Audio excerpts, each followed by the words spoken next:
지금 우리나라의 정부의 난민 지위를 인정해 주십시오 이러면서 대기하고 있는 예멘 난민 신청자가 550여 명입니다.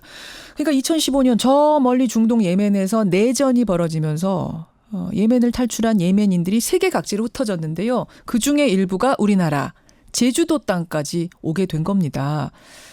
인도적 차원에서 갈 곳 없는 난민은 보호해줘야 마땅하지 않느냐 이런 목소리도 있습니다만 섣불리 받아들여서는 안 된다. 우려하는 목소리도 지금 나오고 있습니다. 심지어 지난 13일 청와대 게시판에는요. 난민 신청 허가 제도를 아예 폐지하자. 이런 청원글이 올라와서 이미 26만 명 넘는 국민들이 여기에다 서명을 한 상태입니다. 청와대가 답을 내놔야 하는 이런 상황이 된 거죠. 여러분은 어떤 답이 바른 답이라고 생각하십니까? 오늘 양측의 이야기를 들으면서 여러분의 생각, 여러분의 답을 좀 정리해 보시죠. 먼저 예멘 난민들 받아줘야 한다는 입장이세요. 제주 평화인권연구소 와세 신강협 소장 연결이 돼 있습니다. 신 소장님 안녕하세요. 네, 안녕하십니까. 안녕하세요. 예, 예멘 난민들 받아줘선 안 된다 반대하는 분이세요. 제주 난민대책 도민연대 유병균 자문위원 나와 계십니까, 위원님? 네, 안녕하세요. 예. 네. 먼저 신 소장님. 네. 정확한 상황을 좀 알려주셔야 될 것 같아요. 그러니까 내전을 피해서 제주도에 이미 들어와 있는 예멘인들이 있다는 거죠. 네, 그렇습니다. 예, 아직 난민으로 인정된 건 아니고 난민을 신청해놓고 기다리는 사람이 500여 명. 대략 한 600여 명 정도. 이미 600여 명 가까이. 그러면 심사가 진행되는 동안은 이분들 어디 있는 거예요? 심사가 진행되는 동안은 이분들한테 국가가 G1 비자라고 임시 비자를 내줍니다. G1? 예, 거기에 이제 외국인 등록증을 이제 아이디를 발급해 주는 거죠. 예. 예. 그럼 난민 수용소에 머무나요? 한국의 난민 보호소가 영종도에 한 곳에 있는데 예. 거기가 이제 연간 수용 인원이 한 7, 80명 정도인 걸로 알고 있습니다. 그래서 현실적으로는 그쪽에서는 이제 그 대책이 될 수 없고요. 그 난민 2차 심사 기간이 끝날 때 동안은 그 난민들은 법적으로 난민법에 의하면은 예. 이제 그냥 대기를 해야 되는 상황입니다. 알아서 그러면 집 얻어서 숙식 해결하면서? 네, 그런 상황입니다. 돈이 있어요? 숙식을 뭐 집값 내고 의식주 해결할? 이번에 제주도에 오신 난민분들은 그 고국을 떠나기 오기 전에 재산을 처분하거나 예. 아니면 그 가족들이 이분이 이제 되게 그 전쟁에 참여하는 걸 강요당하니까 예. 생명이 위협하니까 이제 여러 주변에서 돈도 빌리기도 하고 모으기도 하고 그렇게 해서 분들. 예. 기본적으로 당신들이 이제 견딜 수 있을 정도의 약간의 금전들은 좀 가지고 오는 분도 있고요. 예. 그리고 그 전쟁이 뭐 경제적인 지위 고하를 가지고 얘기를 하는 게 아니기 때문에 예. 어느 정도 재산이 있는 분들도 있습니다. 그리고 또 이분들이 3개월 지나면 우리나라에서 취업해서 일할 수 있다면서 지원 비자로. 지원 비자로는 일단 취업이 안 되고요. 최초 난민 신청을 하고 난 이후에 6개월 이내에서는 취업이 엄격히 금지가 되고 있습니다. 그래요. 근데 이번에 6개월을 3개월로 좀 당겨주도록 뭐 이런 얘기가 나온 거 아닙니까? 그건 아니고요. 그 5월 이분들이 대략 그 제주도에 머물 걸로 기대했던 기간이 약 한 달 정도입니다. 예. 그래서 입국하고 한 달 정도 지나면 이제 출도를 할 수 있을 걸로 이제 기대를 했고, 예. 대략 한 달 정도의 생활비 정도를 가지고 들어오셨어요. 예. 그런데 그 생계비가 이제 5월 말 정도부터 떨어지기 시작한 거죠. 이렇게. 그렇죠. 한 달 계약 그 기간이 끝나고. 그럼 이번에 제주에서 300명에게 취업 허가해 준 거. 네네. 요거는 좀 뭐 일시적으로 허가를 해준 겁니까? 그렇습니다. 그 생계비가 떨어지면서 이 사람들이 노숙자로 나오게 되고 예. 이제 그 해안에서 뭐 텐트를 친다든지 이러고 또 문제가 생길까 봐. 발생이니까 알겠습니다. 법무부에서 특별하게 취업설명회를 연 거죠. 정리하자면 G1 비자로 6개월 동안은 취업을 할 수 없고 6개월 넘으면 할 수 있어요?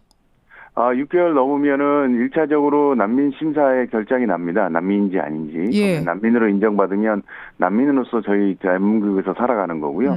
그렇지 않을 경우에는 추방이고. 이 난민 심사에 대해서 재심을 요청하거나 소송이 들어가는데 알겠습니다. 그때 인도적 체류 지위를 부여받게 됩니다. 그때는 취업이 가능합니다. 그때는 가능하고 이번에 그러니까 300명 3개월 정도 된 뭐 300명한테 허가를 해준 거는 특별한 케이스다. 이례적인 케이스다. 이런 말씀. 네, 유병균 자민위원님.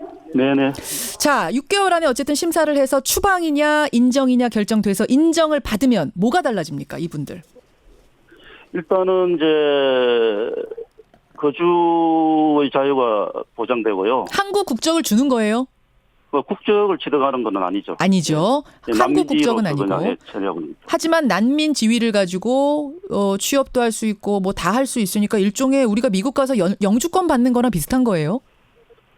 그러면 그렇다고 볼 수 있습니다. 아, 예. 영주권을 갖는 식이 되는 거다. 그러면은 지금 심사 대기 중인 그 600여 명의 예멘인들 지금은 제주도에만 머물고 있습니다만 난민 지위 인정받으면 전국 어디든 갈 수 있는 겁니까? 예, 그렇습니다. 어디든 가고 어디든 취업할 수 있는 상황. 예, 거주 이동의 자유가 보장됩니다. 그래요. 근데 왜 유독 제주도로만 몰리는 거예요? 제주도가 이제 비자 없이 입국할 수 있으니까 부사증 일단은 제도. 그게 가능한 거고요. 그다음에 우리 대한민국이 이제 이 난민 신청자들에 대해서 굉장히 이제 온정적이고 인도주의적이고 또 난민법 자체가 굉장히 좀 아시아에서는 그래도 가장 이제 개방적인 독립적인 난민법 체계를 갖고 있기 때문에 그래서 선호하는 곳 있어요. 제주도를 선호해서 온다. 자, 네. 여기까지 여러분 상황 파악되셨죠? 본격적인 논의입니다. 신강엽 소장님. 예. 왜 제주도가 예멘 난민들, 예멘뿐만 아니라 난민들을 수용해줘야 된다고 보십니까? 일단 이거는 제주도가 수용하는 문제는 아니고요. 예.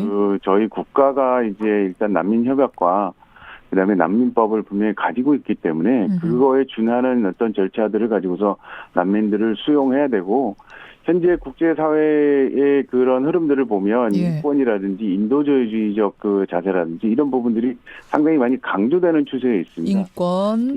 예. 그런 추세들을 비춰봤을 때 우리나라가 지금 현재 상황에서 난민법을 개정해서 난민들을 원천적으로 봉쇄한다든지 지금 현재 있는 난민들을 인정하지 않고 추방하라고 하면 사실은 어떤 국제사회에서 굉장히 태행적인 모습을 보이는 거고 인도주의적인 측면에서 굉장히 비인간적인 비인도적인 조치가 되기 때문에 그런 점들은 상당히 우려스러운 지점들이 많습니다. 유병균 자문위원님, 비인도적으로 내쫓고 받지 않고 이건 지금 국제적인 흐름하고도 맞지 않는다. 어떻게 생각하세요? 전혀 그렇지 않습니다. 정반대라고 저는 생각합니다.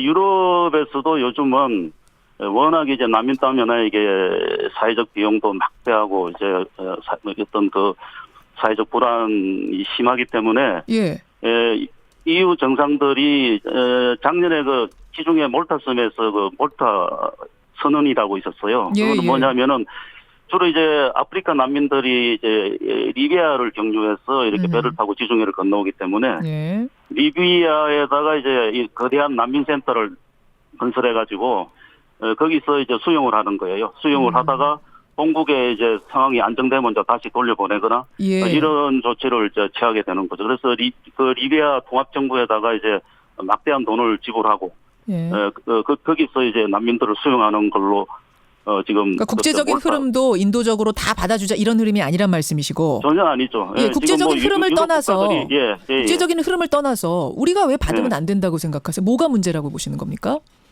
지금 이제 언론에서도 자꾸 이제 제주 예멘 난민 그러는데요. 법적으로 엄밀히 말해서 그 사람들은 난민이죠, 아니죠. 우리 정부의 그 난민법에 의한 난민 심사를 거쳐서 난민으로 인정돼야 난민이죠. 그렇기 그렇습니다. 때문에 엄밀하게 자꾸 이제 일반 국민들이나 시청자들이 혼란을 이야기할 수 있어요. 그냥 지금 제주도에 있는 그 예멘인들을 난민 이렇게 이야기를 하면은 불쌍한 사람인 것처럼 방금 말씀하신 분처럼 신강엽 소장님처럼 그렇게 생각할 수도 있는 거죠. 그렇지만은 그 사람들이 난민일 수도 있고 난민이 아닐 수도 있는 거죠. 그래서 그 사람들이 그냥 난민 신청자 이렇게 언론에서 좀 그 네이밍을 해줬으면 잠깐만요. 난민일 수도 있고 난민이 아닐 수도 있다. 그러면은 그 저는 난민입니다라고 해서 심사 기다리는 그 사람들 중 600명 중에 진짜 난민이 아닌 난민을 위장한 가짜들도 있단 말씀이세요? 그럴 개연성이 저는 높다고 어떤 봅니다. 사람이 가짜입니까? 예를 들면? 저기 이제 난민 협약이나 난민법에 의한 난민이라는 거는 반드시 예멘이나 시리아처럼 거기 내전이 일어나고 전쟁이 일어났다고 해서 그 지역으로 온 사람 다 난민으로 인정해 주는 게 아니고요. 이게 이제 개별적인 어떤 판단을 하는 거거든요. 특정 지역에서 왔다고 해서 다 난민으로 자동적으로 인정해 주는 게 아니라는. 그러니까 반체제 지식인이라든지 뭔가 협박이라든지 고문을 받는다든지 명분이 있는 사람만 난민이라는 거죠. 인종이나 종교나 정치적 견해나 특정 사회 신분이나 이런 이유로 이제 어떤 박해를 받을 공포로 인해서 그 국적국의 보호를 받지 못하거나 그 국적국 보호를 받기를 원하지 않는 자가 예. 난민이라고 이렇게 규정되어 있습니다. 그러면은 뭐 그 사실은 취업이 목적인데 이 난민을 가장해서 들어온 사람이 거기 껴있다 뭐 이런 말씀이세요? 네, 그럴 가능성이 있다는 거죠. 아니 그 가능성입니까? 혹시 그런 사람 보셨어요? 네, 종전에 우리가 지금 종전에도 지금 뭐 예멘 난민 아니더라도 예. 지금 뭐 그런 케이스가 많았습니다. 많았습니까? 아, 예. 자 여기에 대해 답변 주셔야겠네요, 신 소장님. 예, 이제 가짜 난민, 진짜 난민 이러시는데요. 그게 지금 난민을 인정하는 기구 자체가 유엔에서 유엔 난민 기구가 우리나라에 있는데 예. 우리나라는 난민 협약을 맺고 있기 때문에 정부가 난민을 판단하게 돼 있는 건 맞습니다. 예. 근데 그래서 이분들이 지금 난민 지위를 정확하게 획득했다라고 얘기하지는 않는 거죠, 저희들이. 예. 다만 난민을 신청하신 분들이에요. 그러니까 자신들이 난민이라고 주장하신 분들이죠. 근데 이런 분들에 대해서 저희가 그 국제적인 조약에서 굉장히 큰 원칙 중에 하나가 뭐냐면 본국 송환 금지 원칙이라는 게 있습니다. 난민에 관해서. 그러니까 그 난민을 신청한 그 해당 국에서 이분이 이제 난민이 아니라고 판명이 됐다고 하더라도 난민의 가능성이 있고 그다음에 난민은 아까 상대편 분께서 말씀하셨다시피 본국에서 여러 가지 정치적인 억압과 폭력의 바로 대상이 돼 있는 거 아니겠습니까? 그러면 대한민국에서 설사 난민이라고 인정되지 않는다 하더라도 본국으로는 인도주의적 차원에서 송환할 수 없어요. 알겠습니다. 지금 명칭을 뭘로 하느냐 이 문제는 차치하고요. 지금 청취자들한테 제일 많이 들어오는 질문을 제가 직접 드릴게요. 신 소장님. 제일 많이 들어오는 게 3702님 같은 분들. 난민 500명 중에 IS 조직원 같은 사람이 없다고 장담할 수 있습니까? 잠재적 테러리스트일 가능성, 또 그들이 들어와서 뭔가 우리 문화에 적응하지 못하고 부작용을 만들어낼 가능성 없겠습니까? 라는 걱정들이 지금 굉장히 많이 들어옵니다. 네. 저희가 볼 때 즉 테러리즘 같은 경우에는 일단 저희들을 보기에는 뭐 무작위적인 폭력일 수 있겠지만 그 자체가 가지고 있는 목적이 있어요. 그러니까 예를 들면 이슬람 국가를 건립한다든지 그런 여러 가지 이해관계들이 있는데 지금 사실 대한민국 같은 경우는 그런 이해관계가 사실 굉장히 좋습니다. 그러니까 그런 상황에서 테러리스트들이 여기에 들어와서 테러를 일으킬 명분이 그렇게 많지는 않다고 보여지고 테러리스트가 올 가능성은 거의 없다라고 일단 보신다는 말씀이고 아주 적다라고 하는 거고요. 그다음에 기본적으로 제가 이 난민분들을 상대를 하면서 이제 상담을 들어보고 실제로는 제가 어떤 분도 만났냐면 엠네스티 국제인 엠네스티 중동 지부에서 인권사무소 각 정파로부터 공격당하고 납치당하고 고민당하다가 실제로 엠네스티에서 도와줘서 탈출하신 분이 제주도에 와 계시거든요. 그러니까 이분들이 사실은 어느 정파에 가입된다 하면 거기에 가입돼 있는 거예요. 그럼 거기서 지금 내전을 겪고 있는 상황일 것이지 여기 올 이유가 없거든요. 근데 이렇게 받아주다가 보면 하나둘 받아주다 보면 뭐 그런 분들 정말 절박한 분들 정말 이분들 인권적으로 보호해야 될 분도 있지만 그렇지 않은 약간 애매한 상황에 있는 사람들까지 난민으로 수용이 돼서 그들이 적응하지 못하고 지금 유럽에서 문제 일으키듯이 우리 사회에서 또 다른 문제를 일으키지 않겠는가 이런 걱정들을 솔직히들 하시는 것 같아요. 그 범죄 관련해서 얘기를 하실 때 최초의 전제 자체 하실 때 제가 좀 많이 실망을 하는데 뭐가 하냐면 이 사람들이 일단 범죄 가능성이 있는 사람들이라고 판단하는 것 자체가 저는 문제가 있다고 보여집니다. 왜 그렇게 범죄를 잠재적 범죄자로 취급하느냐? 네. 이 사람들도 그냥 성인 군자도 아니지만 그렇다고 해서 아주 나쁜 범죄자들도 아니에요. 그래서 그냥 평범한 우리와 똑같은 사람들이고요.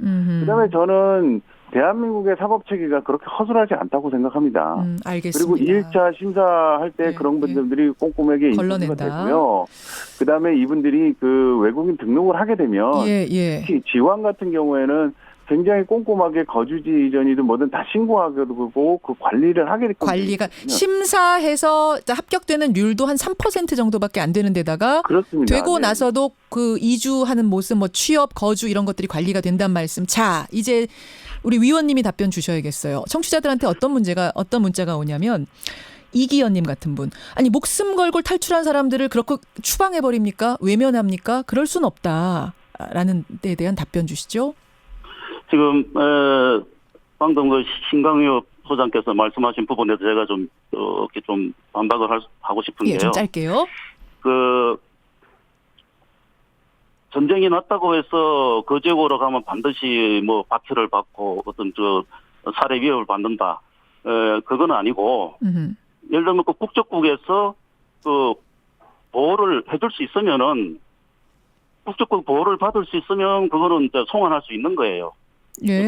그게 난민협약의 규정이고 난민법의 규정이거든요. 보호받을 수 있는 사람 보낼 수 있다. 예. 그러니까 그 보호받을 수 없는 사람을 그리고 박해를 받을 가능성이 있는 사람을 강제로 본인의 의사에 반해서 강제로 송환해서는 안 되는 거지.